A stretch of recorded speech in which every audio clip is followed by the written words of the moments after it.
नमस्कार। कलम आगरा की इस कड़ी में आप सभी का स्वागत है। कलम हिंदी भाषा को प्रोत्साहित करने के लिए पीके फाउंडेशन का एक प्रयास है। अपने लोग अपनी भाषा। एहसास विमल आगरा और पीके फाउंडेशन के मीडिया पार्टनर है दैनिक जागरण और हॉस्पिटैलिटी पार्टनर है आईटीसी मुगल। अब मैं आईटीसी मुगल के जीएम मिस्टर राजीव पाठक को आमंत्रित करना चाहूँगी कि वह आकर 2 शब्द कहें।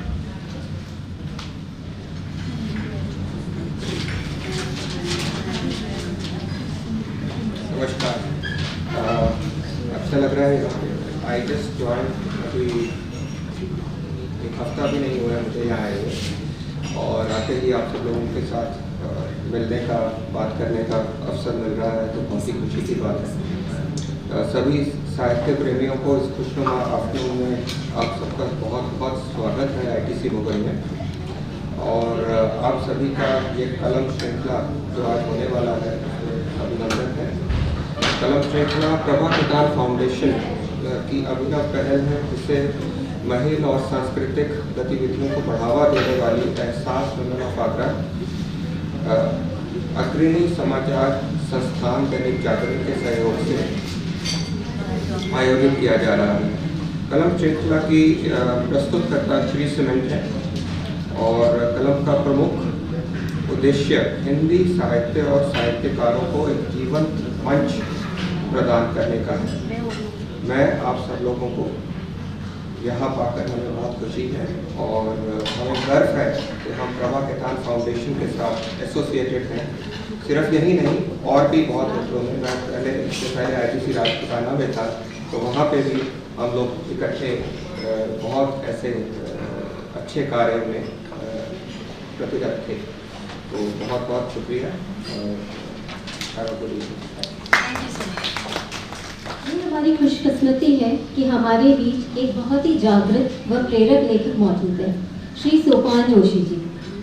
सोपान जी का जन्म 1973 में मध्य प्रदेश के शहर इंदौर में हुआ। उसके बाद उन्होंने दिल्ली से अपनी शिक्षा प्राप्त की। दिल्ली यूनिवर्सिटी से इन्होंने एमए लिटरेचर किया। 1996 में सोपान जी ने न्यूज़पेपर के लिए लिखना चालू किया। सोपान जी ने outlook, traveller, economic and political weekly जैसे कई पत्रिकाओं में लिखा है और इनके आर्टिकल्स मेनली पत्रिकाओं में ही पाए जाते हैं। सोपान जी की परिदृश्यता इनके लेखन की विविधता में झलकती है। साइंस, पर्यावरण, प्रदूषण, politics, sports, agriculture, travel, open source technology, ऐसा कोई विषय नहीं है जिसमें सोपान जी ने ना लिखा हो। सोपान जी विशेष रूप से गांधी जी से प्रेरित हैं। शायद ये इनको विरासत में मिला है। गांधी जी के ऊपर इन्होंने कई किताबें लिखी हैं, जैसे एक था मोहन, गांधी की बातें। 2011 में सोपान जी ने गांधी पीस फाउंडेशन को ज्वाइन किया और वहाँ एज अ रिसर्चर वर्क कर रहे हैं। 2016 में सोपान जी की किताब जल, थल और मल प्रकाशित हुई। यह किताब स्वच्छता के ऊपर नए आयाम प्रस्तुत करती है। मैं अनुरोध करती हूँ अब डॉक्टर सारिका श्रीवास्तव से कि वह आके आज की परिचर्चा सोपान जी से चालू करें।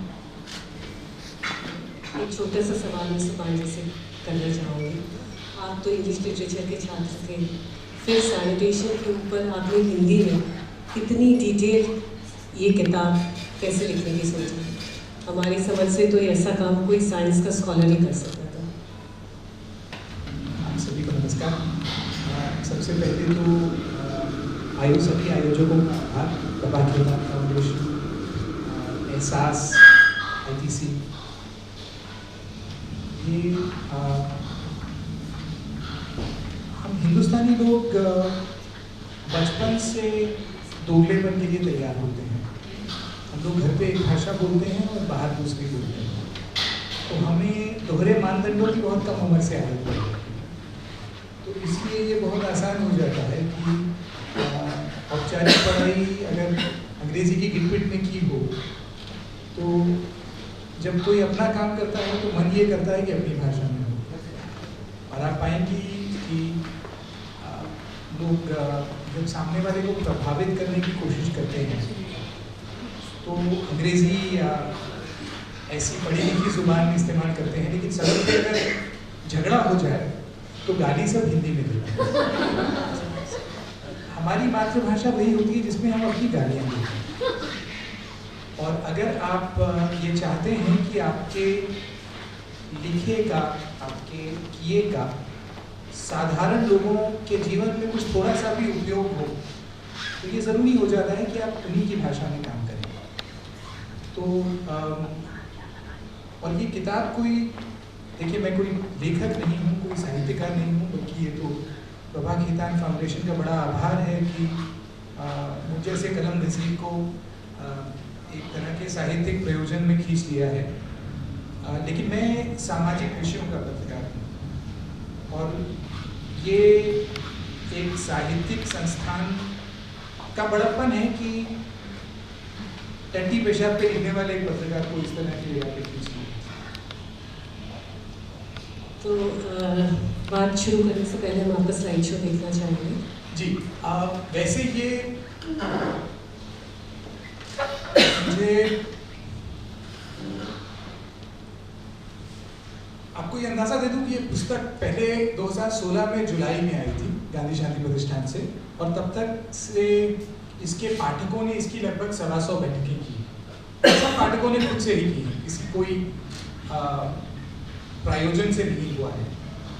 तो मैं आपको एक छोटा सा चित्रों के साथ एक स्लाइड शो दिखाऊंगा जिसमें आपको अंदाजा लग जाएगा कि ये किताब बनी कैसे। मामला शुरू 2003 के अक्टूबर में होता है। मैं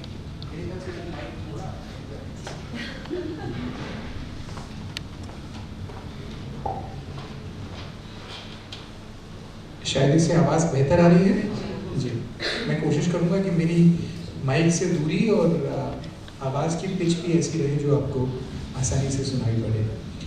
मैं पत्रकार हूँ और मैं खेती पे लिखा करता था।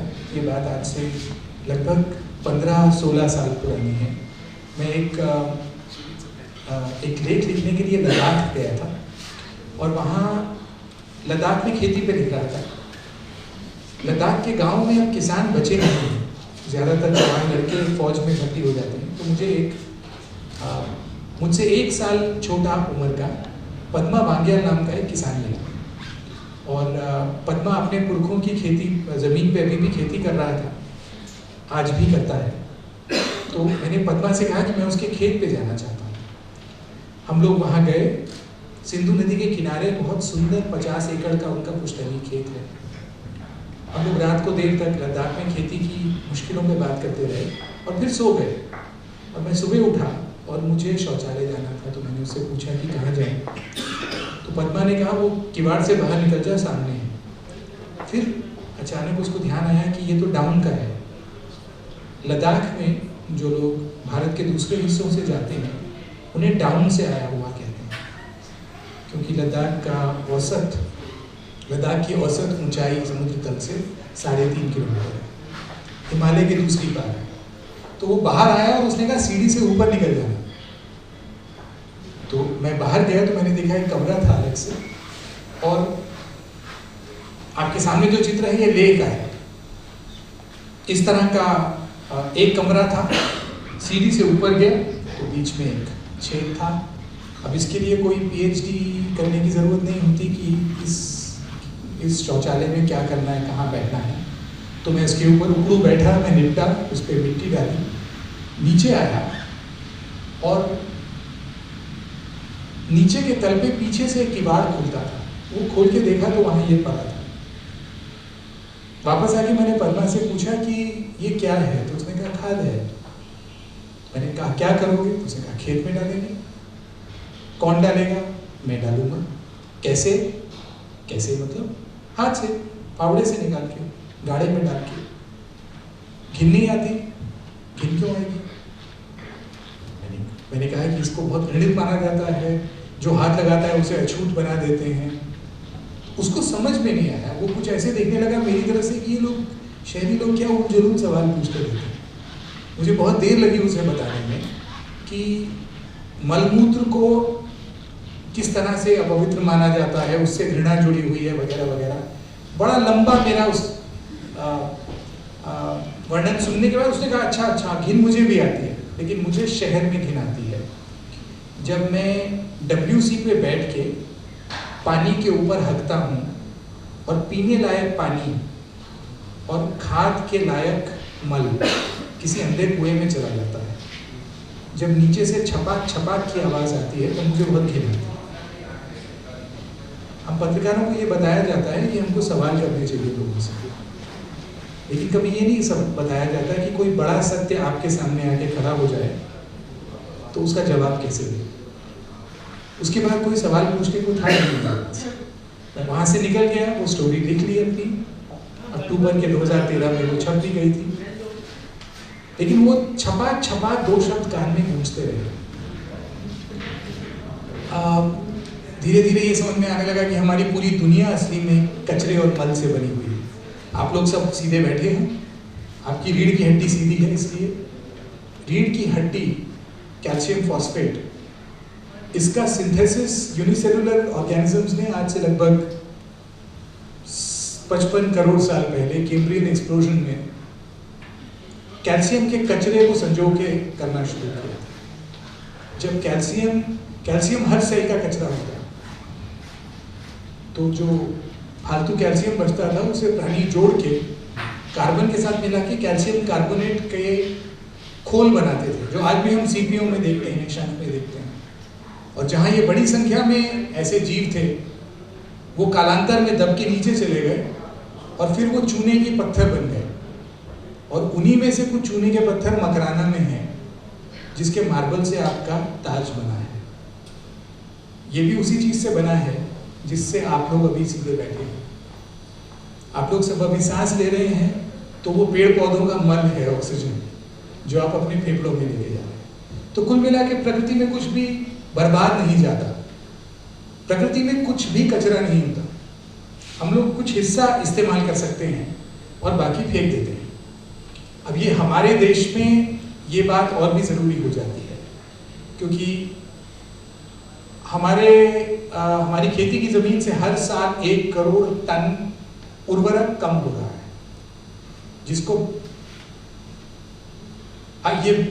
ये कटौती और ज़्यादा बड़ी होती अगर सरकार हर साल लगभग 80,000 करोड़ के आसपास खर्च ना करती उर्वरक पे सब्सिडी देके, जो हमारे सरकारी खजाने में 3 सबसे बड़ी सेंध में से एक है,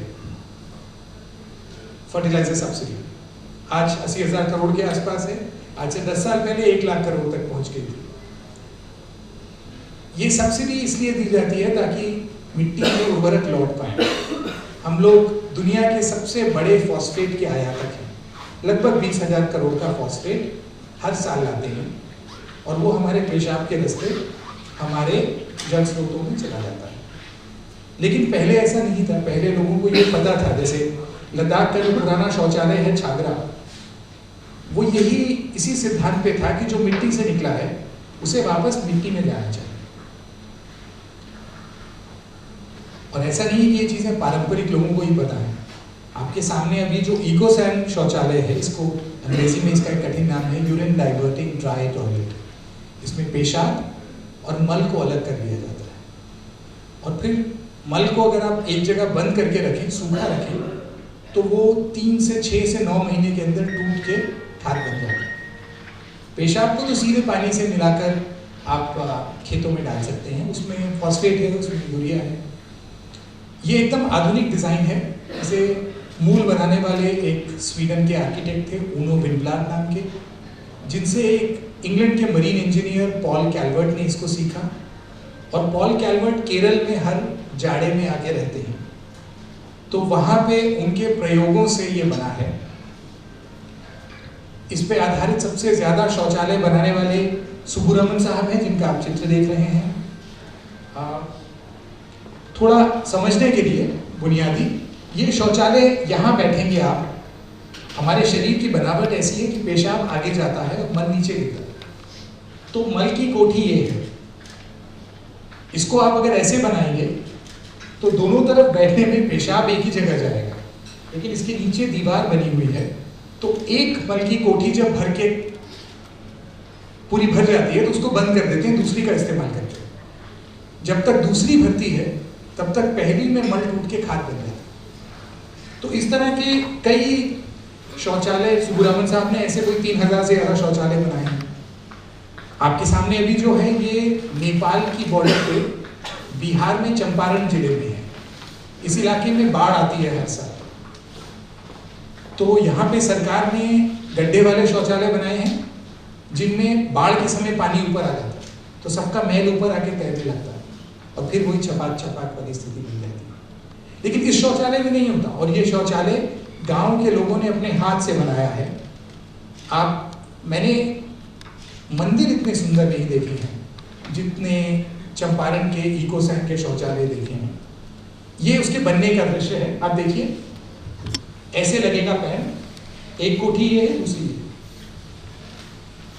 इस तरह के अनेक उदाहरण देश भर में देखने को मिले हैं। आप देखिए, किसी आरण्यक वातावरण जैसा लग रहा है। जो लोग खुले में शौच जाते हैं उनको कहीं ऐसा नहीं लगेगा कि वो किसी औद्योगिक किस्म के शौचालय में बंद है।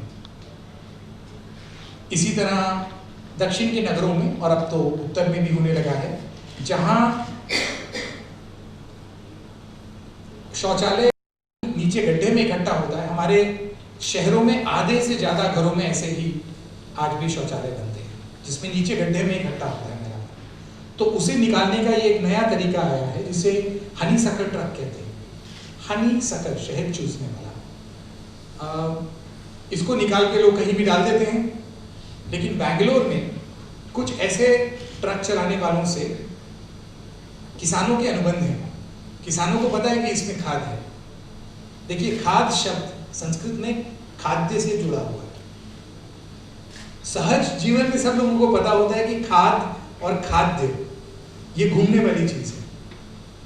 तो किसान अपने खेत पे डलवाते हैं ये मैला पानी, लेकिन वो पहले पूछते हैं कि ये मैला पानी कहाँ से आया।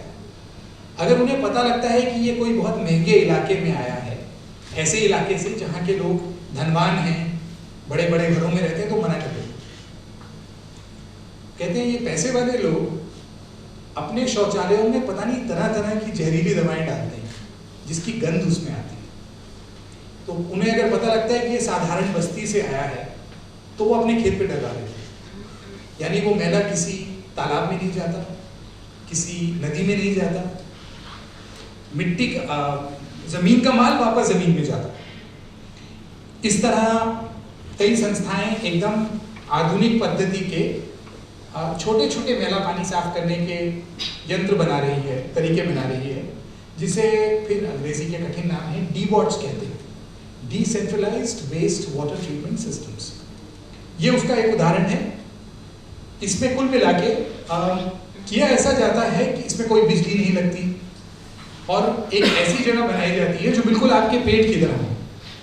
आपके पेट में देखिए, आपकी आंत अगर खोल के डाली जाए तो यहाँ से वो दूसरी जगह तक चली जाएगी। कई मीटर लंबी होती है हमारी आंत, लेकिन वो गोल गोल घूमती है। तो आप देखेंगे जैसे आंत में गोल घूमता है, जैसे यहाँ मैला पानी गोल गोल घूमता है। और इसमें वही बैक्टीरिया जो हमारे पेट से निकलते हैं वो इसको खा पी के चट कर देते हैं। लेकिन कहीं ऐसा भी है कि बहुत सुंदर उदाहरण हो जहाँ पूरे शहर का मैला पानी एक साथ ठीक होता हो। ये मैं इसलिए जल्दी करता जा रहा हूँ ताकि हम लोग बाद में थोड़ी चर्चा कर सकें। तो इसके लिए आपको कलकत्ता चलना पड़ेगा। कलकत्ता में शहर का 3/4 से ज़्यादा मैला पानी, ये कलकत्ता नगर है, ये हुगली नदी है। कलकत्ता का मैला पानी एक नहर के जरिए पूरब की ओर जाता है, जहाँ पे आगे एक बांध बना है। बांध में उसको उठा के आप लोग यहाँ देख सकते हैं कि यहाँ शायद लाइट की वजह से आपको साफ दिख रहा है। वहां से साफ दिख रहा है क्या? तो आप देखेंगे इसका स्तर इससे ऊंचा है। वाटर हेड बनाकर उसको ढलान से दूसरी दिशा में उत्तर की ओर ले जाते हैं, जहां इस मैले पानी को सूरज के उजाले में खड़ा रखा जाता है बहुत ध्यान से, लगभग 3 हफ्ते। तो उसके मैल में काई फूट जाती है, अंग्रेजी में एल्जे। और काई उगने के बाद उसे एक तालाब से दूसरे तालाब को, यहाँ बांग्ला जानने वाला है? नहीं। बांग्ला में उथले तालाब को भेरी कहते हैं, लगभग इतना जिसमें मछली पाली जाती है। तो इसमें लाके मछली पाली जाती है और ये मछली कलकत्ता शहर वापस जाती है। कलकत्ता में बिकने वाली आधी मछली कलकत्ता के ही मैले पानी में पैदा होती है। इसमें और फिर भी जो उर्वरक बच जाता है मैले पानी में, वो धान के खेत में जाता है। कलकत्ते के कचरे को अलग करके खाद बना के उसमें सब्जी उगाई जाती है। इसीलिए आप पाएंगे कि किसी दूसरे शहर की तुलना में कोलकाता में भोजन सस्ता है। कोलकाता में साधारण लोग भी अच्छा भोजन करते हैं। और अगर ये भोजन अस्वस्थ होता तो मान के चलें कि कलकत्ता में बड़ी संख्या में लोग मारे जाते हैं। लेकिन कोलकाता शायद हमारे देश में सबसे ज्यादा घनी आबादी वाला शहर है। यानी ये मैले पानी का सुनहरा सच है। कोलकाता में हुगली की वो हाल नहीं है जो आगरा में यमुना की। लेकिन शहर इन अनपढ़ मछुआरों को कुछ मानता नहीं।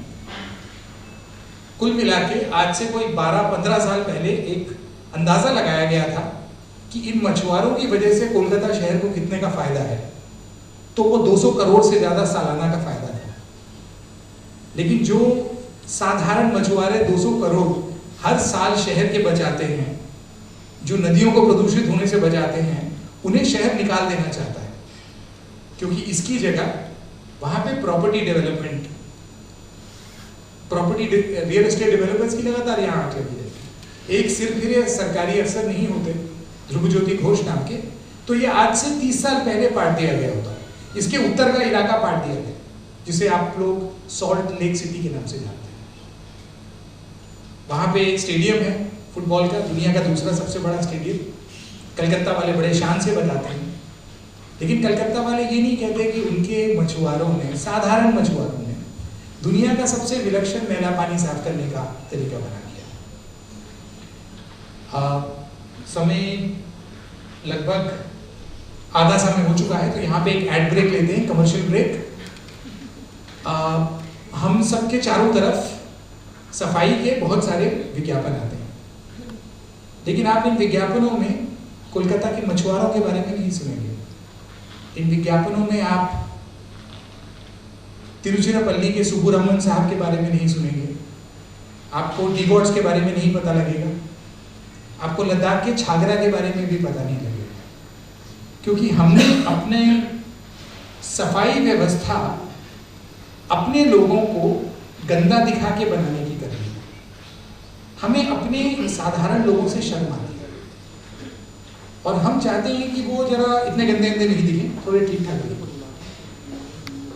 उनके जीवन से हमारा सीधे संपर्क नहीं है। हमारी चिंता केवल इससे है कि वो रोज हकते कहाँ हैं, उनके बच्चे पढ़ते कहाँ हैं, इससे मतलब नहीं है। उनके घर में रोटी है कि नहीं, इससे हमें मतलब नहीं है। हमें इससे मतलब नहीं है कि बच्चे जिस स्कूल में जाते हैं उनके वहाँ गुंडों का डर क्या माता पिता को लगा रहता है।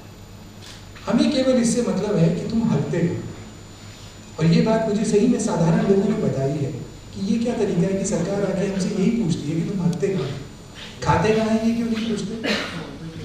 तो स्वच्छता अभियान का इतिहास जरा हमें एक बार झट से समझ लेना चाहिए। हमारे देश में नदियों को साफ करने का एक बहुत खर्चीला कार्यक्रम है जिसे गंगा एक्शन प्लान कहते हैं और जिसे आज नेशनल रिवर कंजर्वेशन मिशन कहा जाता है। ये सन 1986 में शुरू हुआ था, लेकिन 1986 में ही नदियों को प्रदूषित करने का एक बड़ा कार्यक्रम भी शुरू हुआ था, जिसे उस समय सेंट्रल रूरल सैनिटेशन प्रोग्राम कहते हैं, CRSP। कुछ समय ये चलता रहा, सरकार की कुछ समितियां बनी, उन्होंने मालूम करने की कोशिश की कि ये कार्यक्रम ठीक से चल रहा है कि नहीं। तो उन्हें पता लगा नहीं चल रहा है, तो उन्होंने कहा चलो इसका नाम बदल देते हैं। उसका नाम बदल के हो गया टोटल सैनिटेशन कैंपेन। फिर कुछ साल बाद एक योजना आयोग की समिति बैठी, फिर उन्होंने मालूम करने की कोशिश की कि कार्यक्रम कैसा चल रहा है। पता लगा ठीक से नहीं चल रहा, तो उनका फिर नाम बदल देते हैं। उसका नाम निर्मल भारत अभियान हो गया। फिर एक नई सरकार दिल्ली में सत्ता में आई। सरकार ने मालूम किया कि पहले के कार्यक्रम कैसे चल रहे थे, तो उन्होंने फिर उसका नाम बदल के स्वच्छ भारत आंदोलन कर दिया। आप पाएंगे नाम की सफाई बार बार हो रही है लगातार। ये हमारा सबसे नया स्वच्छता कार्यक्रम है। हमारे प्रधानमंत्री इसमें बहुत रुचि लेते हैं। लेकिन मैं आपका ध्यान इसके चिन्ह की ओर लाना चाहूँगा जो गांधी जी का चश्मा है। हम ये कोशिश करते हैं कि गांधी जी के चश्मे से हम अपने अपने फ़ोन पे गूगल अर्थ पे गांधी जी का चश्मा लगाते हैं और उस पर दिल्ली का वजीराबाद डाल देते हैं। आपके सामने ये दृश्य आएगा, इसको आप थोड़ा और पास करके देखेंगे तो आपको पता लगेगा ये वो जगह है जहाँ पे यमुना दिल्ली में प्रवेश करती है।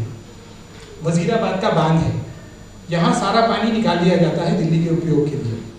और आप देखिए उसके कुछ 100-200 गज के अंदर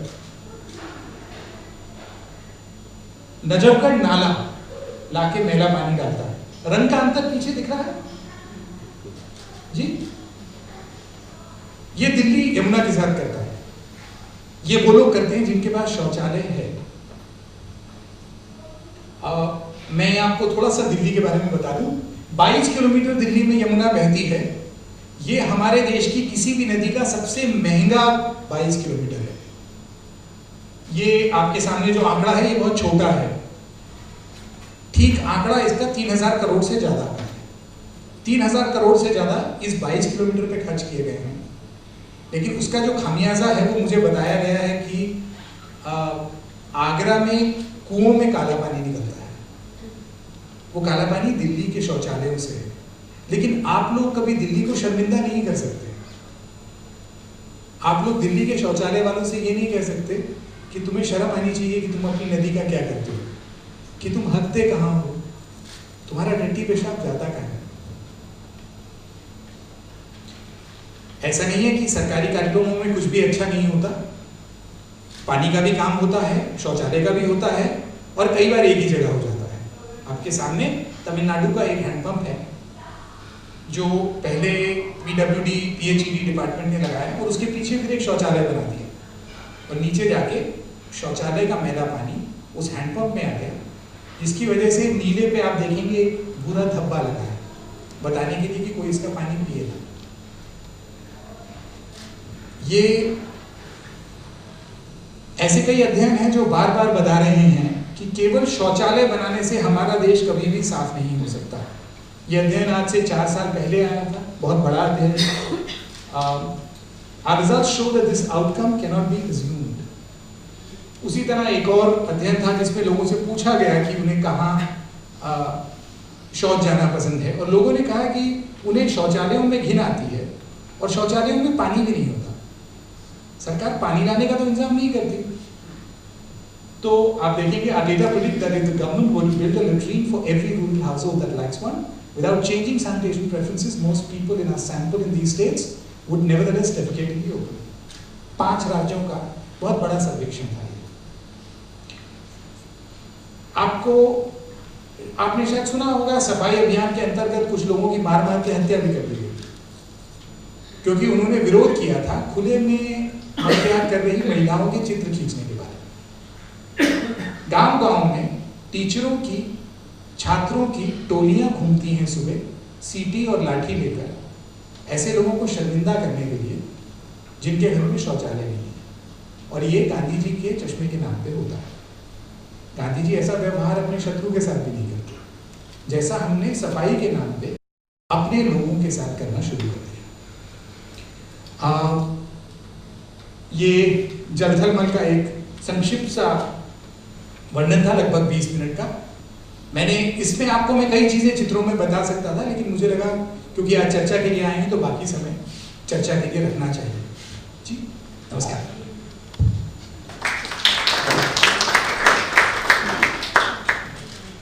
सभी कुछ आपने बता दिया, फिर भी हजारों सवाल हमारे मन में हैं आपसे पूछने के लिए। ओपन डिफिकेशन सिस्टम से लेके स्वच्छ भारत अभियान तक, पहले शौचालय फिर दीवार, मोदी जी के इस स्लोगन ने हजारों दिल जीत लिए। लेकिन अर्बनाइजेशन के तहत, मॉडर्न सीवेज सिस्टम के तहत ये सब क्या प्रॉब्लम्स और नई खड़ी हो गई हमारे ऑडियंस से जानना चाहिए। देखिए मैं आपको एक छोटा सा उदाहरण देता हूँ। इसमें कोई एक राजनीतिक दल की बात नहीं। सफाई कार्यक्रम पिछले देखिए 1986 से चल रहे हैं तो 32 साल हो गए। इसमें कई राजनीतिक दलों की सरकारें आई और गई हैं, लेकिन उसका मूल विचार वही रहता है।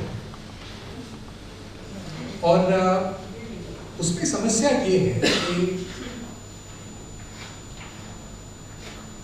मैं आपको एक बहुत ही असहज परिस्थिति बताता हूँ। शायद आप में से ज्यादा लोगों ने ऐसे गांव नहीं देखे हों जहां भूजल में आर्सेनिक होता है। किसी ने देखा है? मैं अपनी रिपोर्टिंग के लिए ऐसे गांव में गया हूँ। गांव में सभी लोग अपंग दिखते हैं, दांत टूटे हुए दिखते हैं, हाथ पैर विकृत लगते हैं लोगों के। 20 साल के लोग देखने में ऐसे लगते हैं कि 65 साल के हैं। बहुत कम उम्र में लोगों की मृत्यु होती है क्योंकि पानी में आर्सेनिक है। कोई ये नहीं बताता कि पानी में आर्सेनिक कैसे आ गया, वो भी ऐसे इलाके में, गंगा के इलाके में, जहाँ 2500-3000 हजार साल से लोग रह रहे हैं। ये नई बात तो नहीं है, लोग तो वहाँ इतने समय से रह रहे हैं। अगर आर्सेनिक था तो लोगों को खत्म हो जाना चाहिए था। इसका कारण इतना स्वाभाविक है। मेरे कुछ ऐसे मित्र हैं जिन्होंने एक ही जगह पर हैंडपंप और कुएं का पानी साथ में एनालाइज किया। दोनों का एक्विफर एक ही है, एक ही गहराई से दोनों का पानी लिया गया। केमिकल एनालिसिस में एक जैसा पानी है, अगर उसमें बैक्टीरियल कॉलिफॉर्म है तो इसमें भी है, लेकिन कुएं के पानी में आर्सेनिक नहीं है और हैंडपंप के पानी में आर्सेनिक है। ऐसा क्यों? क्योंकि जहां पानी खुला है वहां ऑक्सीजन आ जाता है, ऑक्सीजन आर्सेनिक को स्टेबल करके नीचे ले जाता है। अब पहले लोग सब कुएं का और तालाब का पानी पीते थे, तो वो पानी नेचुरली ऑक्सीडाइज था। अब मान लीजिए मैं किसी कारण से साधारण लोगों का शत्रु हूं और मैं चाहता हूं कि उनके पानी में जहर मिला दूं, तो मैं ऐसा करूंगा कि उनके जल स्रोतों में, भूमिगत जल स्रोतों में किसी तरह बहुत रिएक्टिव पानी पहुंचे। वो इतना रिएक्टिव और कोरोसिव हो कि उसकी बीओडी और सीओडी बहुत ज्यादा हो। तो जहां बीओडी सीओडी ज्यादा होगी तो वो नीचे जाएगा और वो आर्सेनिक से ऑक्सीजन निकाल लेगा, आर्सेनिक खुल जाएगा, जहर पानी में आ जाएगा।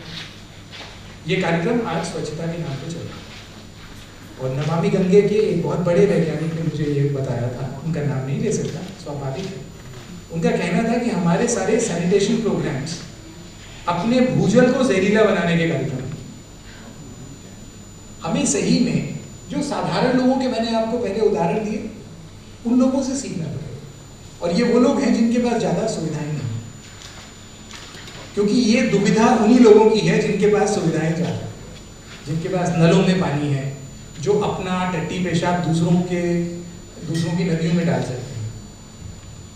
तो आपके कहने का मतलब ये है कि जो मॉडर्न सैनिटेशन सिस्टम है उसका जो डिस्चार्ज है, जब हम नदियों, और कोई तरीका तो है नहीं, नदियों में ही डाल रहे हैं क्योंकि सारे तालाब वगैरह इत्यादि हमने बांट दिए, तो भारत तो क्या, दिल्ली तो क्या, शायद पूरे, इट्स अ ग्लोबल प्रॉब्लम। मैंने देखा कि आपके लेखों के थ्रू ही कि वॉशिंगटन डीसी जैसे शहरों में भी पोटोमैक रिवर को उन्होंने किस तरीके से पोल्यूट कर दिया, और वहाँ का जो नगर निगम है वो कॉन्स्टेंटली वॉशिंगटन डीसी को नोटिस भेज रहा है कि आप अपना पानी इस क्रीक में डाल रहे हैं, इस रिवर में डाल रहे हैं।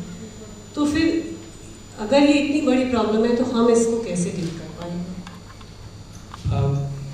ये नगर निगम नहीं, ये यूएस एनवायरमेंटल प्रोटेक्शन एजेंसी के नोटिस, EPA, और इस पे मैंने वॉशिंगटन डीसी में लिखा है, क्योंकि मैं वहाँ पे घूम रहा था तो मुझे ये नहीं समझ में आया कि वहाँ की स्थानीय सरकार और केंद्रीय सरकार के बीच में इस बात को लेकर झगड़ा चल रहा था कि मैला पानी साफ करने का खर्चा कौन उठाए। तो इस बात से ऑडियंस ये समझ गई होगी कि हमारे पास तो क्या, दुनिया में किसी के पास ये ताकत नहीं है कि हम अपने इफ्लुएंट वेस्ट को किसी तरीके से ट्रीट कर पाए। इंडिया में तो एक बहुत बड़ी प्रॉब्लम है कि जितने भी सीवेज ट्रीटमेंट प्लांट्स हैं वो या तो ख़राब पड़े हैं या उनमें और बहुत तरीके की प्रॉब्लम्स हैं जिनका इस समय डिस्कस करना नामुमकिन है। तो फिर ओपन डेफिकेशन को तो बैन करना चाहते हैं हम, क्योंकि वो that is not a solution. इसके पहले मैला पानी साफ करने के कारखाने दो तरह के होते हैं, वो हमको थोड़ा अंदाज़ा रहना चाहिए। एक एरोबिक है, एक एनारोबिक है। एनारोबिक वैसे ही काम करेगा जैसा हमारा पेट है, बंद जगह में। तो उसमें बिना ऑक्सीजन के काम करने वाले बैक्टीरिया चलते हैं। एरोबिक वालों में बहुत बड़े बड़े यंत्र चाहिए होते हैं, बिजली का खर्चा बहुत होता है। मुझे रायपुर के मैला पानी साफ करने के कारखाने के बारे में किसी ने बताया कि नया चमचमाता लेटेस्ट टेक्नोलॉजी का मैला पानी साफ करने का कारखाना 3 साल से बंद था, क्योंकि नगर निगम के पास बिजली का बिल भरने का पैसा नहीं था कि उसमें रायपुर शहर का मैला पानी लाया जा सके। टेम्स नदी में लंदन का मैला पानी जाता है, बारिश अगर ज्यादा हो जाए तो बिना साफ किया हुआ जाता है। न्यूयॉर्क में ये होता है, ब्रसल्स में होता है, मिलान में होता है। दुनिया का कोई शहर इसका बहुत ठीक समाधान नहीं कर पाया। तो इसका, और ये उन देशों की बात हो रही है जहां पानी इफरात में आता है। हमारे देश में तो सारा पानी मॉनसून के कुछ घंटों में गिर जाता है। तो हमें तो इसके नए तरीके सोचने पड़ेंगे। कहने का मतलब ये है कि हमारे पास सेल्फ सफिशिएंट सेप्टिक टैंक्स होने चाहिए जो इंडिजिनसली समहाउ हमारे मेले पानी को, कचरे को बायो डाइजेस्टर्स के थ्रू या किसी ऐसे बैक्टीरिया के थ्रू डाइजेस्ट कर दें, water and may be oxygen, CO2 और मीथेन और वाटर।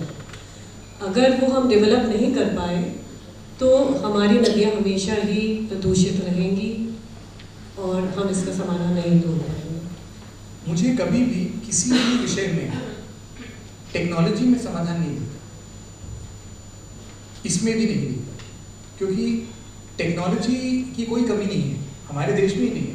दिल्ली से ज़्यादा कुल देश में जितनी मैला पानी साफ करने की क्षमता है उसका 1/4 से ज़्यादा सिर्फ दिल्ली में है। लेटेस्ट टेक्नोलॉजी है। पॉलिटिकल विल वगैरह जैसे जो आजकल नए जुमले चले हैं वो भी है।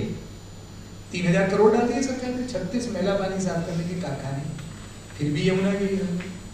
तो वो टेक्नोलॉजी से नहीं हो सकता, हमें लोग चाहिए और सफाई के समाधान हर जगह उस मिट्टी और उस पानी के हिसाब से होते हैं। Self awareness and self indulgence into this programme ये इज प्रोबेबली, हम लोग देखिए ये सुविधा की दुविधा है, हमें कम सुविधाओं में रहना सीखना पड़ेगा। अब ये बहुत कठिन बात है और ये कोई कहना नहीं चाहता, राजनीति में तो कोई नहीं कहना चाहता, क्योंकि वोट कभी भी ये कह के नहीं आते कि तुम्हें आपको संयम रखना पड़ेगा।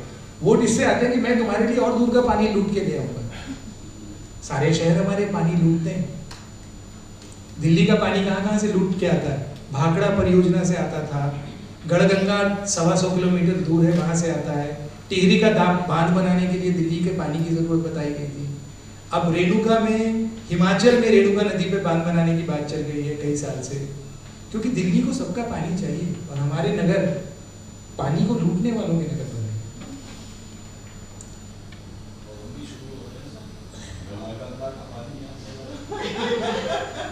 यमुना सबकी दुखती रगे, आगरा वालों की।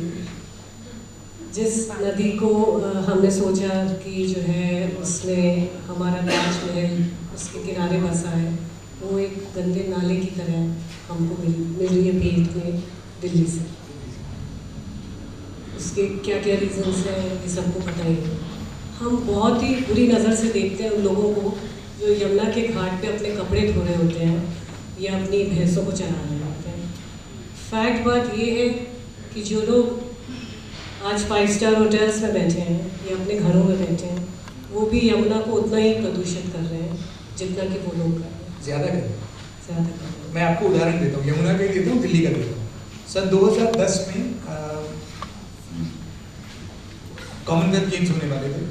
सो 2000 के आसपास कुछ लोगों ने दिल्ली के उच्च न्यायालय में जाके एक याचिका दाखिल कर दी कि ये जो झुग्गी झोपड़ियाँ हैं यमुना के किनारे, वो लोग यमुना को प्रदूषित करते हैं। कोर्ट ने आनंद फानंद में निर्णय दिया, पुश्ते से 20,000 परिवार, 1 लाख लोग निकाल दिए गए, उन्हें बवाना भेज दिया गया। किसी ने ये नहीं पूछा जिन लोगों को निकाल रहे हो वो क्या यमुना को सही में दूषित करते हैं? क्योंकि उन्हें तो दिल्ली का लूट का पानी नहीं मिलता। जिनके पास पानी नहीं है उनका मैला पानी कहाँ जाएगा? अगले साल उन्हें हटाने के बाद जब प्रदूषण का स्तर नापा गया तो वो और बड़ा हुआ। लेकिन जिस उच्च न्यायालय ने ये निर्णय दिया, उसने ये नहीं पूछा कि उसका मैला पानी कहाँ जाता, क्योंकि उच्च न्यायालय का मैला पानी यमुना में जाता। हम इसका ठीकरा दूसरों पे फोड़ने के लिए बहुत तत्पर रहते हैं। जब हम पानी पीना चाहते हैं तो हम हिमालयस के मोस्ट प्रिस्टीन ग्लेशियर्स का पानी पीना चाहते हैं। हम चाहते हैं, सुबह से हमारे पास मैसेजेस आ रहे हैं कि organically grown vegetables will be delivered to our footsteps. उसके बाद हमारे सारे सिविल इंजीनियर्स भी फेल हो रहे हैं हमारे घरों की बनावटों को ठीक करने में। वो ब्राज़ील से लाया हुआ इटालियन मार्बल तो लगा रहे हैं, परंतु कुछ लाख रुपए आपके सीवर को सही तरीके से बनाने में नहीं लगा पा रहे हैं। कुछ तो उन्हें भी ज्ञान नहीं है और कुछ शायद मकान मालिक भी नहीं उसमें इन्वेस्ट करना चाहता है। मेरे कुछ मित्र लोग आर्किटेक्ट इत्यादि हैं, तो वो बताते हैं कि कैसे होता है। तो बताते हैं कि धनवान लोग छुट्टी के लिए यूरोप जाते हैं और वहाँ पे वो कुछ फोटो वोटो लेकर आते हैं वहाँ के घर, और वो आके फिर आर्किटेक्ट से कहते हैं कि देखो ऐसा बना दो। फिर वो आर्किटेक्ट उनको समझाने की कोशिश करता है कि देखिए ये यहाँ पे नहीं चल सकता, इसमें दिक्कत है, इसमें ये होगा वो होगा। तो कहते हैं इसीलिए तो तुम्हें काम पे रखा, तुम्हें पैसा दे रहे हैं ना। और मुझे बहुत बहुत कुशल आर्किटेक्ट मिले हैं जो झुंझलाहट में बताते हैं कि आप कल्पना नहीं कर सकते, लोग सोने का स्विमिंग पूल बनाने को तैयार हैं। Gold plated tile swimming pool में लगा सकते हैं, लेकिन है कि अपना जो मैला पानी पैदा कर रहे हो उसे साफ करने में थोड़ा सा खर्च कर लो तो मना कर दो। मतलब सिविल इंजीनियर्स ने वास्तु फेंगशुई की भी ज्ञान ले लिया, क्योंकि लोग उसमें इन्वेस्ट करना चाहते हैं। एक दीवार तोड़ के दूसरी बना लेंगे, लेकिन अगर उनको ये कह दो कि आपका सीवर की लाइन और अदर वाटर वेस्ट की लाइन हम अलग डालना चाहते हैं, तो शायद वो तैयार नहीं होगा। देखिए सिविल इंजीनियर भी उसी समाज के बच्चे हैं, हमारे जैसे परिवारों से आते हैं, कोई बाहर से तो आते नहीं। तो जो हमारे सामाजिक मूल्य हैं वही उनके। इस सब के अलावा कुछ रेलवे लाइन के बारे में भी आपसे जानना चाहेंगे। सुबह उठ के या कभी रेलवे में ट्रैवल करते समय जो लोग पटरी पर बैठकर अपने सुबह का कार्यक्रम कर रहे थे, हमने उनको बहुत ही बुरी नज़र से देखा। लेकिन सुपान जी की किताब में ये पहली बार जाना कि जो लोग रेलवे कोच में बैठ के उस कोच को यूज़ कर रहे हैं, वो लोग भी डायरेक्टली या indirectly in some remote percentage they are responsible for some remote accident, railway accident that must have ever occurred. क्या बताएंगे आप इसके बारे में? हमारी रेलगाड़ियाँ रेल पे चलती हैं, रेल को नीचे स्लीपर से बांध के रखने के लिए कब्जे लगाए जाते हैं, क्लैंप लगते हैं। आपने देखा होगा वो ऐसे गोल घूमते हुए क्लैंप होते हैं। उनको बदलने में हर साल रेलवे का खर्चा लगभग 500 करोड़ रुपया होता है, और उनको बदलना इसलिए पड़ता है कि रेलगाड़ियों से जो मैला पानी निकलता है वो सीधे उन पे गिरता है और वो लोहे के कब्जों को गला सड़ा देता है, करोड़ करता है। और ये खुले में शौच जाना, जैसे यमुना के जो हाल हमने देखे, वो खुले में शौच जाना है। वो आपका शौच खुले में, आपका मलमूत्र खुले में पड़ा है, बल्कि एक पवित्र नदी की छाती पे पड़ा है। लेकिन हम बुरी आंख से उसी को देखते हैं जो खुले में लोटा लेके जाए। अच्छा, इसका कोई ऐसा नहीं है कि कोई विचारधारा बना के जो खुले में जा रहा है वही पवित्र है, ऐसी बात नहीं है। हमारे मल में सही में कई रोग फैलाने वाले तत्व होते हैं जिनसे हमको दूर रहना चाहिए। पहले ये आसान था क्योंकि जमीन बहुत थी, हर गांव में खुली जमीन काफी थी। अब मुश्किल हो गया है, तो इसमें कोई ऐसा भी नहीं है कि तो मुझसे लोग पूछते हैं कि आप खुले में शौच जाने का समर्थन करते हैं, तो मैं उनसे यही कहता हूँ कि ना तो मैं किसी चीज़ का समर्थन करता हूँ, ना विरोध करता हूँ। मेरा आपसे इतना सा आग्रह है कि आप अपने सहज विवेक का इस्तेमाल करें। मैं तो रिपोर्टिंग के लिए मुझे कहाँ कहाँ जाना पड़ा है। मैं ग्लेशियर पे निपटने गया हूँ, तरह तरह के जंगलों में जाना पड़ा है, रेत के धौरों पे जाना पड़ा है, क्योंकि रिपोर्टिंग के लिए हर जगह जाना पड़ता है। अब वहाँ पे कोई आपको अगर बहुत ही सफाई का ज्ञान दे तो क्या अर्थ रखेगा? लेकिन अगर हम ऐसे लोगों से सीखें जिन्होंने अपने जीवन में कुछ अच्छी चीजें सहज रूप से की, दूसरों को ज्ञान देने के लिए नहीं, दूसरों को उपदेश देने के लिए, अच्छा काम हमेशा अपनी कारक से होता है, किसी और को सबक सिखाने के लिए नहीं होता। आपकी हिंद शायद गांधी जी की ओर है इस समय। उनका एक चैप्टर हम लोगों ने पढ़ा, ऐसे नहीं सीधी नहीं थी, लेकिन नहीं आप कैसे है, एक चैप्टर उनका हमने पढ़ा था कि कैसे कस्तूरबा गांधी से उनकी लड़ाई हो गई जब उन्होंने उनको बोला कि तुम्हें ये टॉयलेट साफ करना पड़ेगा, और उस टॉयलेट को किसी अंग्रेज ने भी यूज़ किया था। तो मैं ये किस्सा फिल्म में गलत बताया गया है, तो लोगों ने फिल्म से देखा है। किस्सा थोड़ा अलग है। ये उस समय का मामला है जब गांधी परिवार दक्षिण अफ्रीका में सत्याग्रह का अड्डा बन गया था, तो उनका घर पूरा सार्वजनिक हो गया। कई लोग घर में आके रहते थे, रात को देर तक काम होते रहते थे, और लोग वहीं चटाई बिछा के सो जाते। गांधी जी इसके बाद जब एक आश्रम में गए रहने, तो वहाँ उनकी कमाई उस समय 4000 रुपए के बराबर थी, लेकिन आश्रम का नियम था कि हर व्यक्ति 40 रुपए में रहेगा, तो वो खुद भी 40 रुपए लेते थे, और उनका 4000 रुपया कॉमन पूल में जाता था। तो ऐसे ही एक विंसेंट नाम के एक अछूत जाति के तमिल कार्यकर्ता थे जो गिरमिटिया मजदूर थे और सत्याग्रह में भाग लेने लगे। तो हम लोग भूल जाते हैं उस समय घरों में अटैच टॉयलेट नहीं होते थे, तो एक बर्तन रखा जाता था जिसमें लोग पेशाब जाते थे और सुबह उसको खाली करना। तो ये विंसेंट सज्जन, उनको ध्यान नहीं रहा और वो सुबह उठ के चले गए। अच्छा, इस समय तक गांधी जी इतनी मेहनत करने लगे थे कि उनके आसपास वालों को घबराहट होती थी उनसे। लोग उनसे ये कहते रहते थे भैया थोड़ा रुक जाओ, हम कर देंगे, कुछ थोड़ा काम मत करो। तो गांधी जी को जब ये पता लगा तो जाने लगे। तो कस्तूरबा ने उनसे कहा तुम जाओ, मैं करती हूँ। और फिर कस्तूरबा ने उठाया आपको, और कस्तूरबा वैसे गांधी जी के परिवार से ज़्यादा बड़े परिवार से थी। उनके पिता मेयर थे, ज़्यादा धनवान परिवार था, बहुत रौब वाले घर से वो आई थी। और उन्होंने कुछ गुस्से में कहना शुरू किया कि मैं इसीलिए आई थी यहाँ पे, इसीलिए मेरा ब्याह हुआ कि अछूत लोगों की पेशाब उठा के मुझे डालनी पड़े। तो वहाँ पे फिर गांधी जी का आपा खो गया, उन्होंने अपना आपा खो दिया। उन्होंने उनसे कहा कि देखो तुम्हें करना है तो ठीक से करो, वरना मत करो। मैं कर रहा था, मुझे क्या होगा। तो उन्होंने, कस्तूरबा ने भी उनको जरा डांटा, तो वो उस पर गुस्से में उन्होंने बोला अगर ऐसे रहना है, इतनी छुआछूत कर दी तो मेरे घर से जाओ। फिर उसी समय माफी भी मांगी, लेकिन वो फिल्म में अलग तरह से दर्शाया गया। नहीं, फिल्म में टॉयलेट साफ करने की बात थी।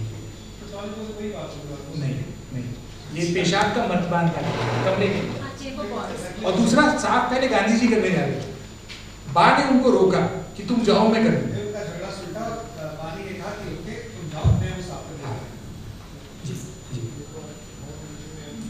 We are running out of time. One last question. अब इस सब के बीच how do we address our ethical responsibility towards waste management? हम लोग क्या करें कि कम से कम ये जो ऑडियंस है ये कुछ चेंज ला सके हमारी सोसाइटी में, और ये एक चेन रिएक्शन के through other people of the society को टच कर सके और उन्हें मोटिवेट कर सके कि ये करने से कुछ चेंज आए। देखिए, मुझे मैंने बहुत पहले ये तय किया था कि मैं सामाजिक पत्रकारिता साधारण लोगों के बारे में करना चाहता हूँ। तो हम लोग भी साधारण हैं। कुछ मुझे ऐसे मौके मिले हैं जिनमें बहुत अच्छे लोगों का काम समझने को मिला है। तो उसमें से कुछ सबक हैं, मेरे नहीं हैं। इसको आप कहते हैं मेरा आपके लिए उपदेश, सुझाव या पॉलिसी रिकमेंडेशन भी कतई ना माने।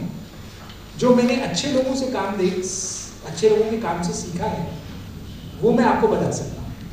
पहली बात तो जो लोग अच्छा काम करते हैं वो कोई मॉडल नहीं बनाते, क्योंकि मॉडल कभी हम अपने लिए नहीं बनाते, मॉडल दूसरों के लिए होता है। ये मॉरल और मोरालिटी का अंतर है। मॉरल्स अपने लिए होते हैं, मोरालिटी दूसरों के लिए होती है। तो ये एक सीधी सी बात है कि लोग, अगर आप अपने लिए चीजें ढूंढें तो आपकी दृष्टि अलग होती है, आपकी भाषा अलग होती है। आप किसी और को सबक नहीं सिखाते, आप उनसे ऐसे बात करते हैं कि वो आपके अपने लोग। एक बात, दूसरा उसमें कोई मॉडल नहीं होता, और तीसरा जो लोग अच्छा काम करते हैं उनके आपसी संबंध प्यार के होते हैं। अगर यहाँ बैठे हुए लोग आपस में एक दूसरे के साथ प्यार से बातचीत नहीं कर सकते और एक दूसरे के सुख दुख में भाग नहीं ले सकते, तो फिर कोई बड़ा सामाजिक काम तो बिल्कुल नहीं कर पाएंगे, बिल्कुल। क्योंकि ये मूल बात संबंधों की है। पुस्तक का नाम है जल थल मल, तो ये पानी, मिट्टी और हमारे शरीर के संबंध की कहानी है। अगर हमारे मोहल्लों में, हमारे परिवारों में, हमारे संगठनों में लोगों के संबंध एक दूसरे से अच्छे नहीं रहे, जहां संबंध अच्छे हों वहां अपने आप रास्ते खुलते हैं। ये मुझे बार बार देखने को मिला है। जहां लोग एक साथ मिलके एक दूसरे का सुख दुख उठा सकते हैं। एक मोहल्ला जो साथ में काम कर सकता है, वो अपना मैला पानी ठीक कर सकता है, वो अपनी पानी की व्यवस्था ठीक कर सकता है। इसका कोई मॉडल कभी नहीं मिलेगा, कोई टेक्नोलॉजी कहीं नहीं मिलेगी। ये पॉलिटिकल विल की बात नहीं है, ये हमारे जल थल मल की बात, हमारे सामाजिक संबंधों की कसौटी है। उनमें कोई प्यार बचा है या नहीं बचा। ये चर्चा तो बहुत लंबी खींच सकती है। मैं एंड में सिर्फ यही कहना चाहूँगी कि ये बहुत ही कॉम्प्रहेंसिव बुक है। इसका मूल्य इसमें छपा है 299 रुपीज़। मैं सबसे आग्रह करूँगी कि फूलों का गुलदस्ता और अन्य छोटे उपहार इधर उधर देने के बजाय आप लोग ये किताब खरीदें और अपने जान पहचान वाले लोगों को, बच्चों को, बड़ों को, स्कॉलर्स को, टीचर्स को, सबको दें। इस किताब के ज़रिए बहुत सी नई चीज़ें आप लोगों को जानने को मिलेंगी। हमारे जैसे वर्कर्स भी जो इतने दिनों से वेस्ट मैनेजमेंट में लगे हुए हैं, इस किताब के ज़रिए एक नया दृष्टिकोण हमारे सामने है। हम इस चीज़ के लिए आपके आभारी हैं। Thank you. आप सभी का नमस्कार। कितने धीरज से आप लोगों ने सुना, उसका आभार। किताब लेने का एक कारण और हो सकता है, ये पूरी किताब हाथ से बनी है और इसके चित्र बनने में 2 साल लगे। तो आप अगर पढ़ना ना भी चाहें तो आप केवल चित्रों के लिए भी ले सकते हैं। आप सभी का इस पुस्तकों से हमारी ऑडियंस में जिज्ञासा जरूर जागी होगी और मैं भी स्वपन जी से कुछ प्रश्न करने के लिए उत्सुक होंगी। तो आइए आप अपने प्रश्न स्वपन जी से आगे अपने प्रश्न रखिए उनके आगे। Any questions? किसी को कुछ भी पूछना है? Please, you're most welcome.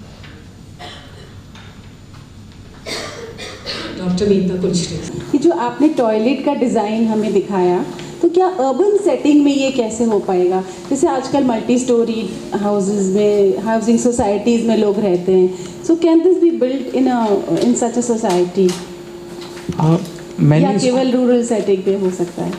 ये वैसे सबसे अच्छा काम तो शहरों में ही करेगा। देखिए इसका फ़ायदा क्या है, मैं आपको मूल बता देता हूँ। शहर के लोग, आप बैठ जाइए। हाँ, आपका सवाल पूरा हो गया? जी।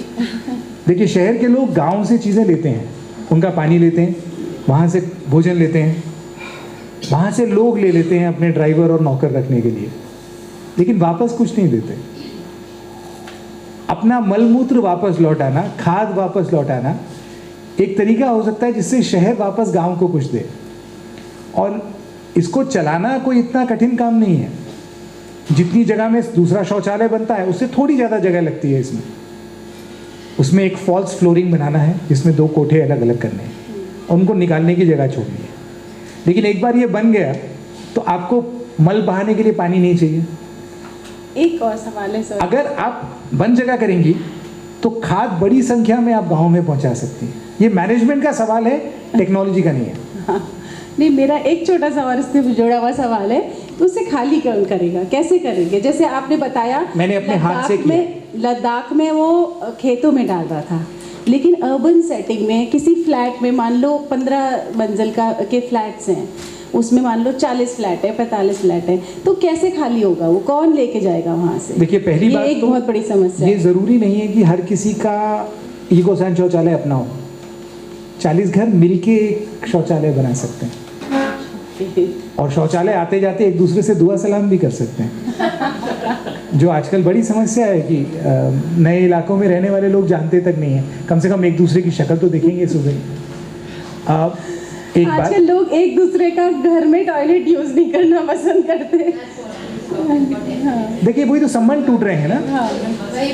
तो तरीका ठीक करने का टेक्नोलॉजी नहीं, संबंध ही तरीका है। हमें आपस में पहले प्यार बढ़ाना पड़ेगा, और ये इसको मैनेज करने की बात है। इसको लोगों ने अच्छे से भी मैनेज किया है, और चीन में इनर मंगोलिया नाम के प्रांत में इसको एक बहुत बड़े स्तर पे आजमाया गया था, जो विफल रहा था। लेकिन उसका कारण ये था कि उसको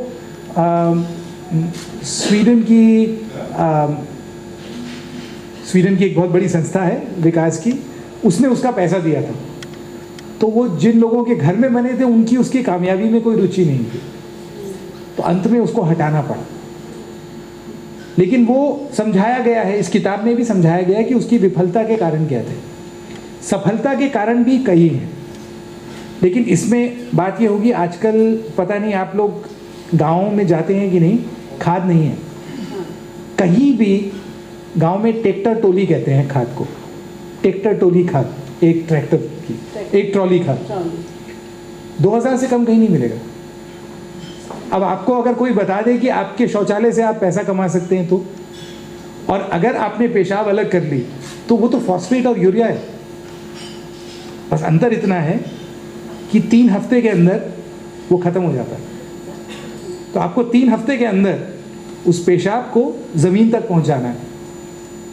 इससे निकले हुए फल कितने मीठे होते हैं मैं आपको बता नहीं सकता, मैंने चखे। और दूसरा इकोसैन, मैंने अपने हाथ से उसके नीचे की पिट साफ की है।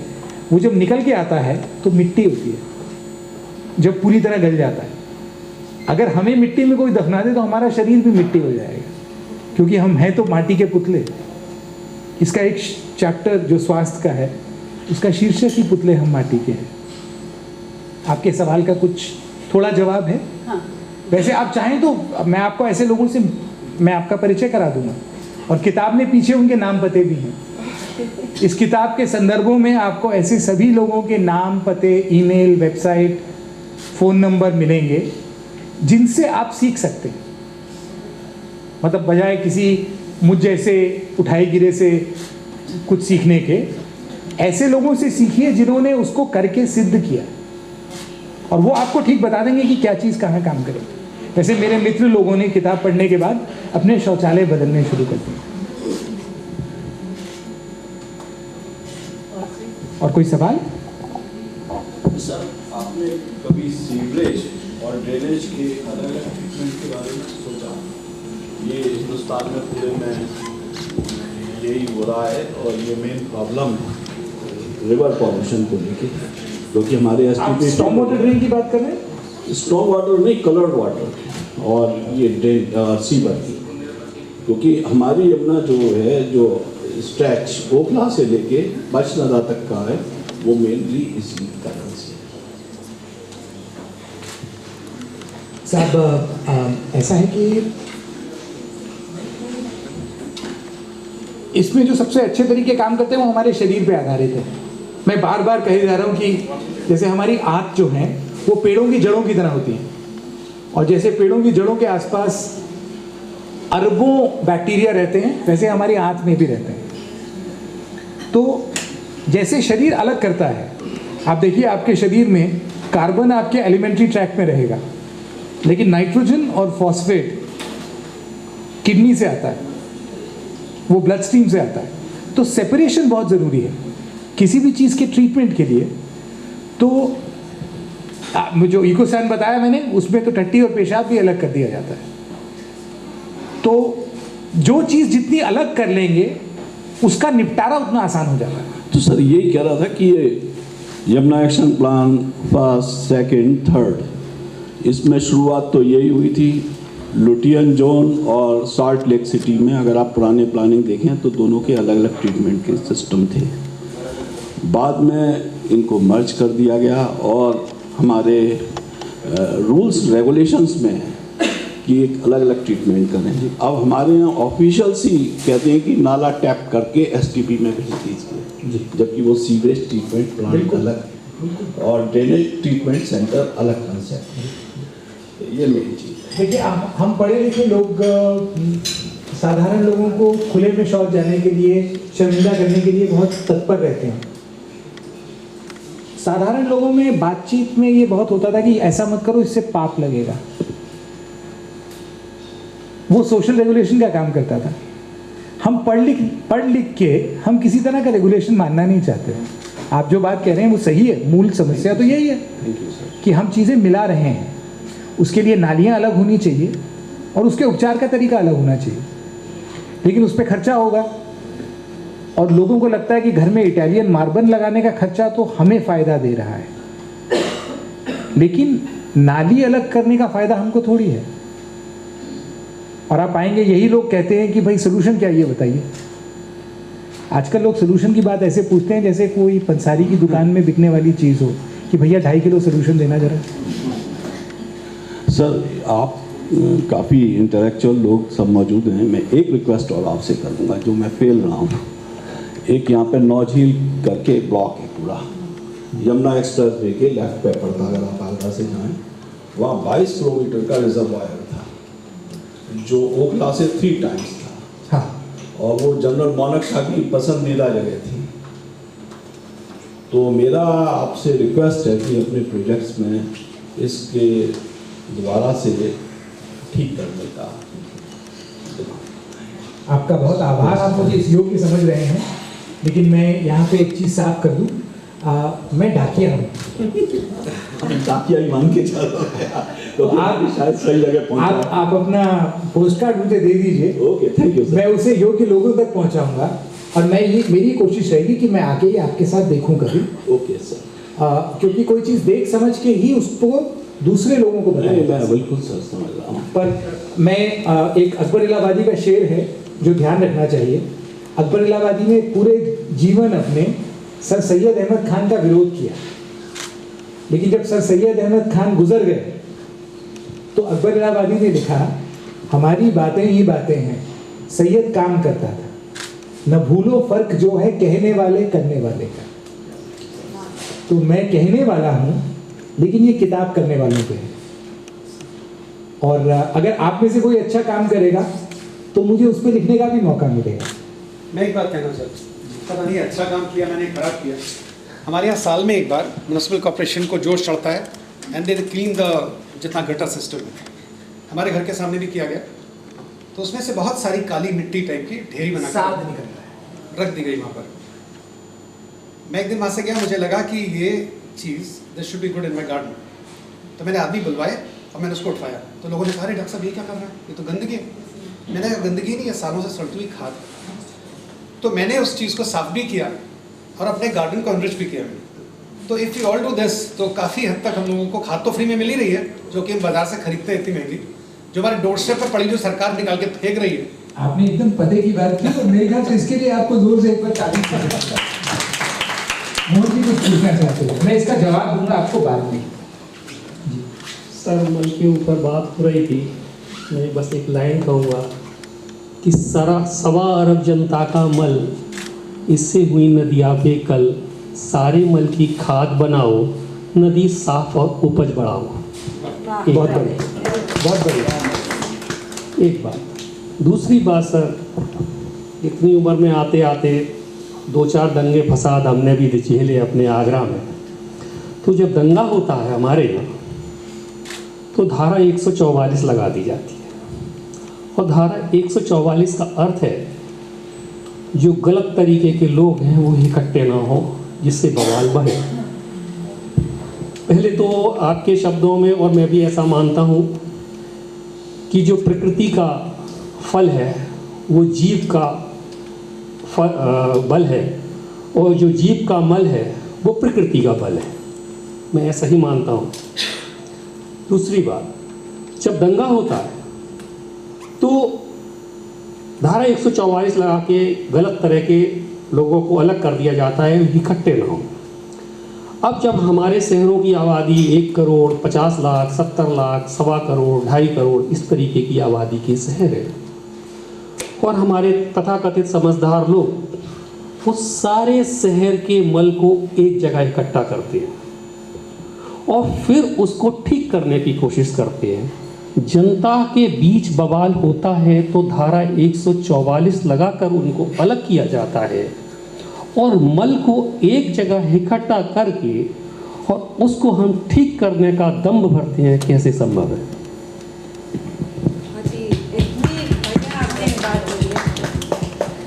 ये तो आपने खुद ही समझदारी की बात कह दी, इसका कोई जवाब देने की आवश्यकता नहीं। और कोई सवाल?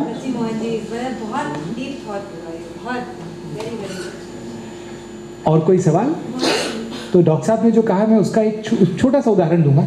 सबसे पहले जब एंटीबायोटिक बने थे तो ये विश्व युद्ध का समय था। जब सैनिकों को एंटीबायोटिक दिए जाते थे तो उनका पेशाब इकट्ठा किया जाता था और उस पेशाब से एंटीबायोटिक को रिक्रिस्टलाइज किया जाता था, क्योंकि उस समय एंटीबायोटिक बनाना बहुत महंगा पड़ता था।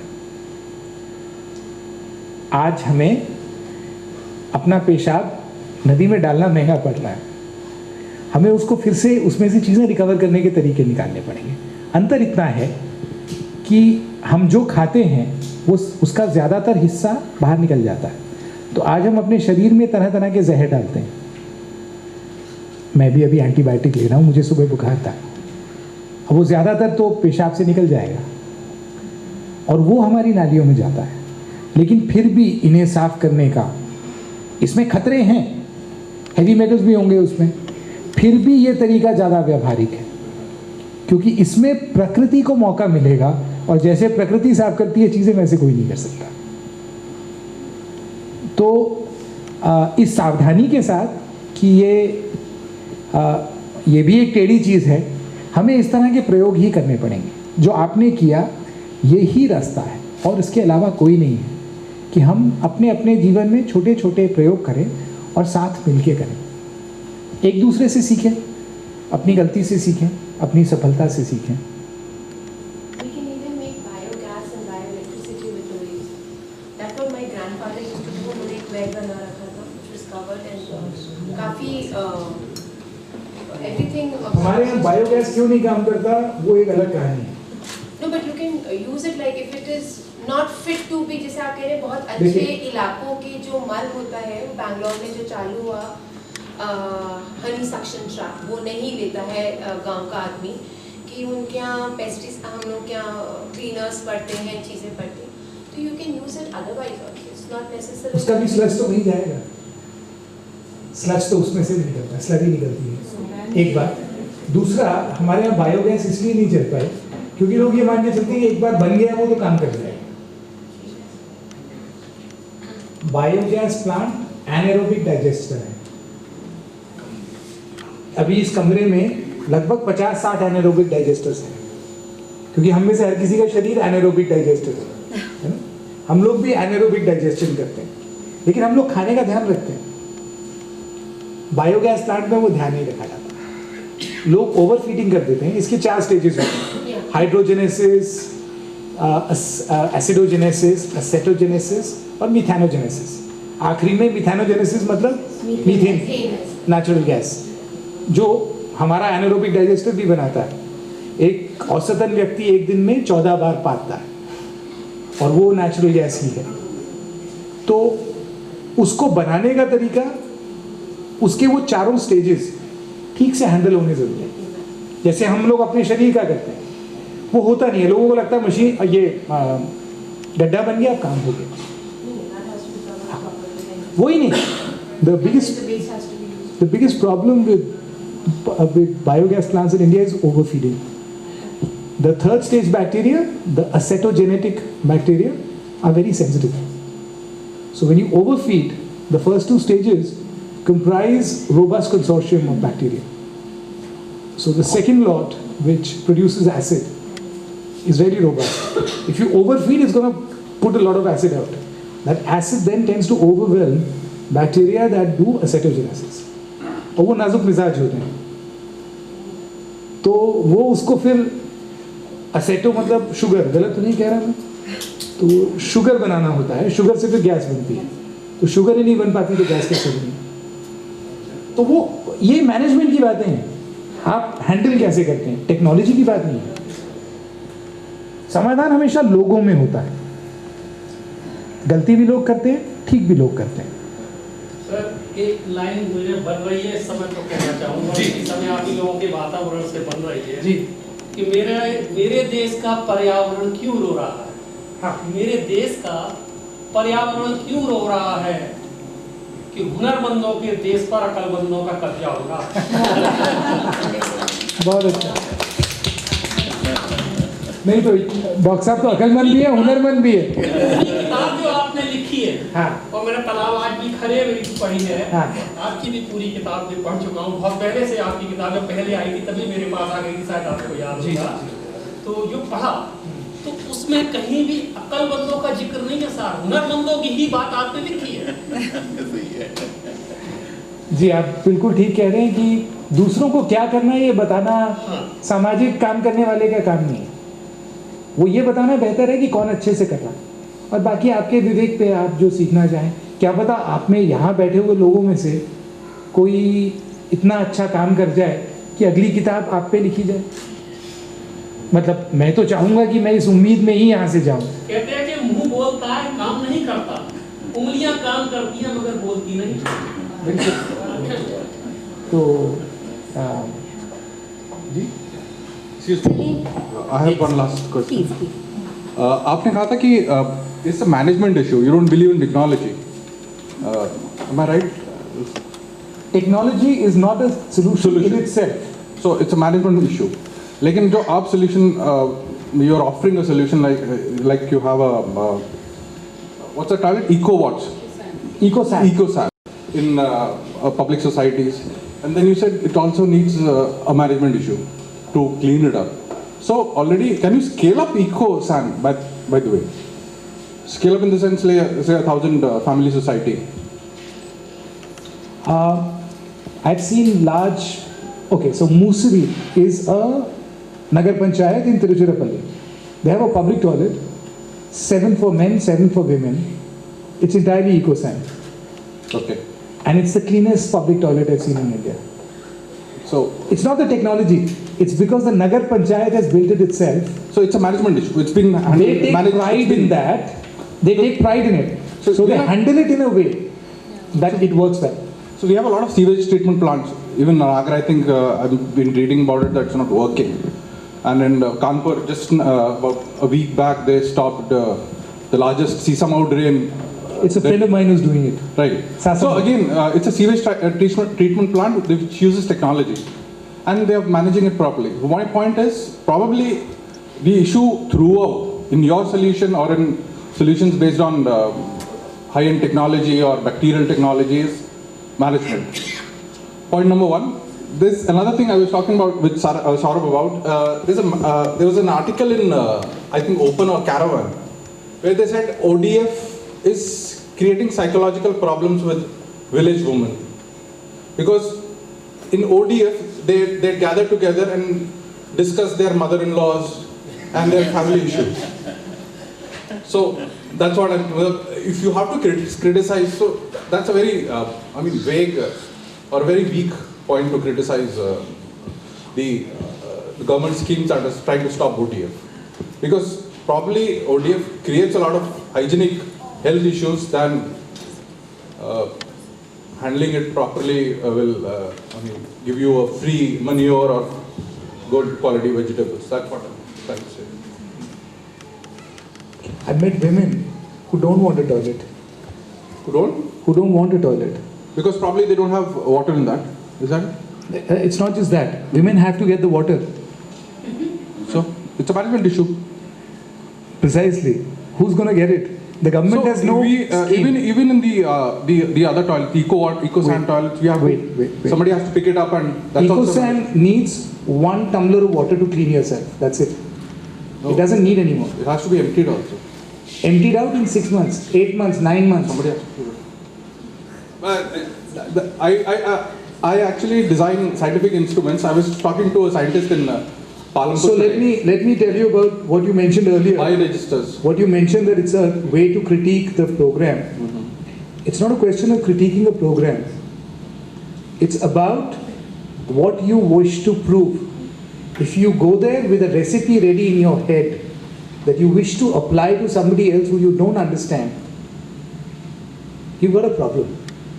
because I don't think not having toilets is a woman's safety issue at all. I've written about this.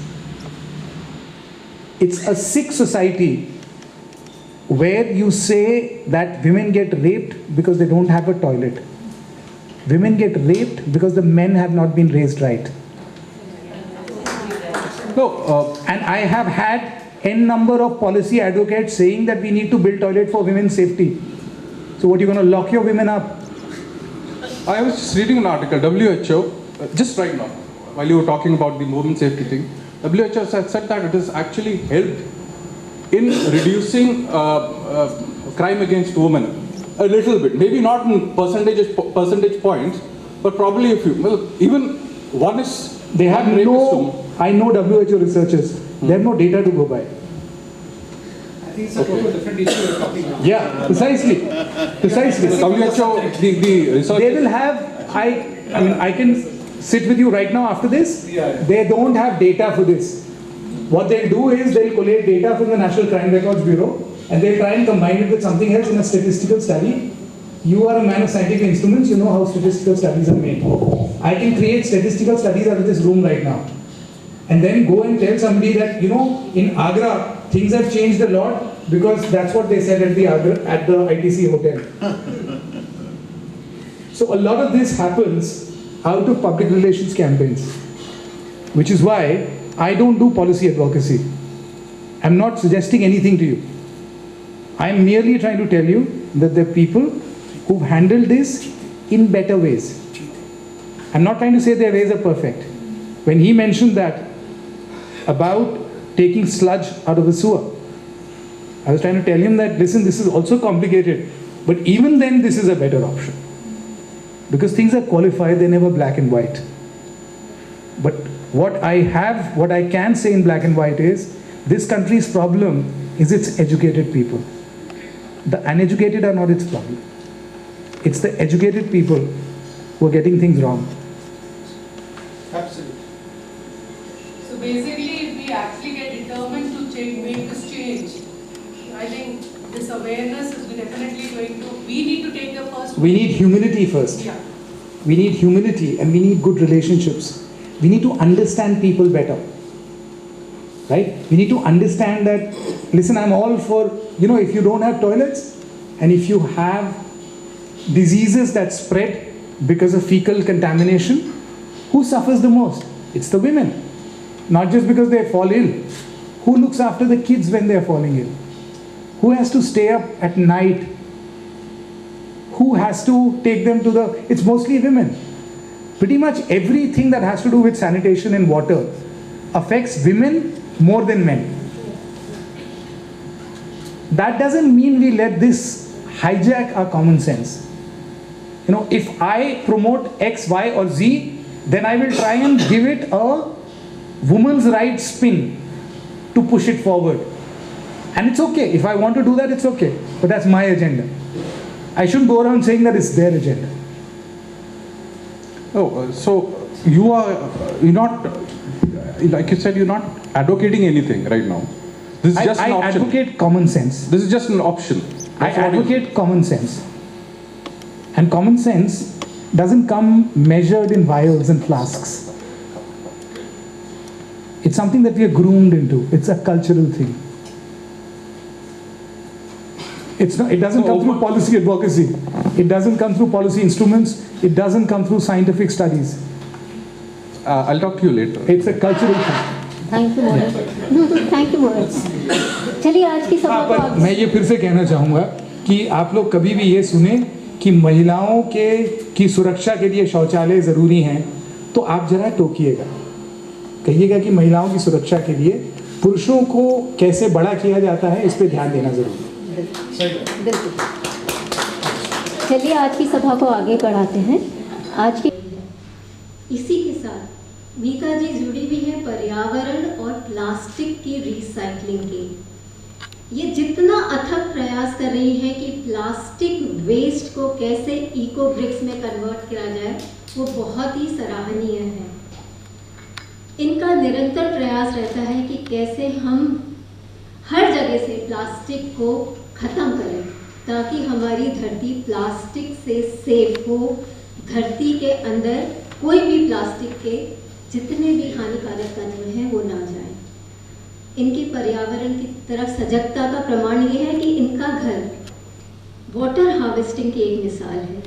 मैं रिक्वेस्ट करूंगी मीता जी से आके सोपान जी को आज का स्मृति चिन्ह करते हैं। डॉक्टर मीता।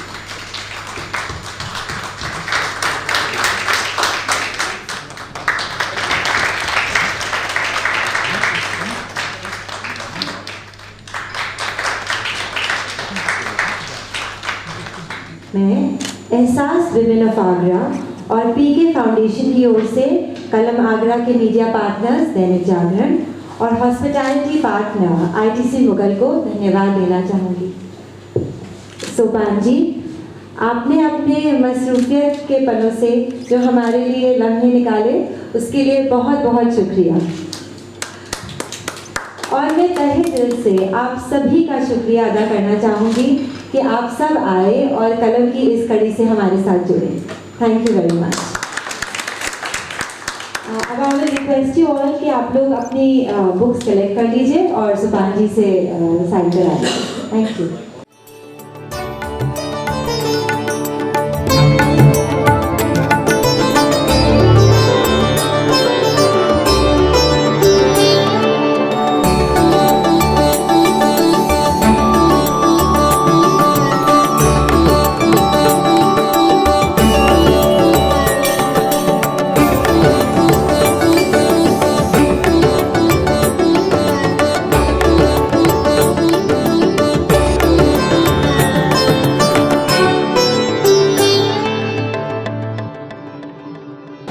मुझे प्रभा खेतान फाउंडेशन का परिचय हाल ही में मिला और कलम पहल का भी जान के बहुत अच्छा लगा कि एक साहित्य के लिए काम करने वाली संस्था की सामाजिक विषयों में इतनी रुचि है कि उसे लगता है कि सामाजिक विषयों पे बात करने वाले लोगों को अलग अलग नगरों में सुधीजनों के साथ मिलवाना चाहिए और अच्छे विचार की चर्चा होनी चाहिए, उसे संजोने और आगे बढ़ाने के नए रास्ते खुलने चाहिए। आप सभी लोगों को अनेक शुभकामनाएं इस तरह के सभी अच्छे काम।